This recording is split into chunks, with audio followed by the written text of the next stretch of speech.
This is Dr. Judy Jenrich. She's a professor and nurse practitioner at Loyola University. She has been organizing medical mission trips to Belize for over 20 years. She's very well known and respected in the villages. She's been able to sponsor children and for some provide school tuition throughout her years of service there. When we asked her why doesn't she just live in Belize, she stated, "Then I wouldn't be able to afford to give them all that they need." She definitely taught us the true meaning of selfless service during these weeks. We spent these weeks serving different local villages and towns. They knew when we'd be coming, so families prepared themselves for that day.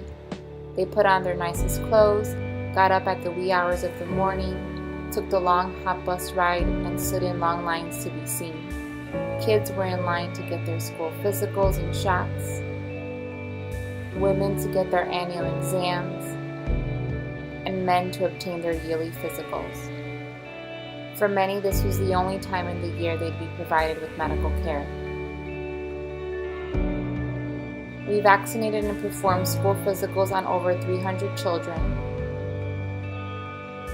We taught health classes in their schools. We worked in their underprivileged hospitals. We brought over tons of medical and school supplies, clothes, toiletries, and medications.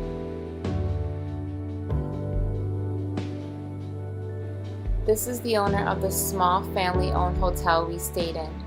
We were able to obtain her a mammogram after she felt a lump in her breast.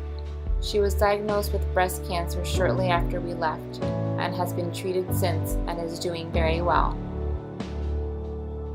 I was personally able to be a part of this family's story. This is Deanna, and she was diagnosed with vitiligo early on in life. For those that aren't familiar with this condition, it's an acquired pigmentary disorder of the skin and mucous membranes that is characterized by circumscribed depigmented macules and patches, making it a very visible condition to the naked eye. She was constantly being teased and bullied at school. We were able to find her a specialist to help treat her condition. By the time I left, we had created quite a bond. We stayed in touch, and I was even able to send a few care packages after the trip. Unfortunately, we eventually lost touch due to difficulty on her end in maintaining communication. These are just a few short stories of the wonderful work that was done during this time. Seeing the gratitude and humility exemplified by these families truly grew my desire for missions even more.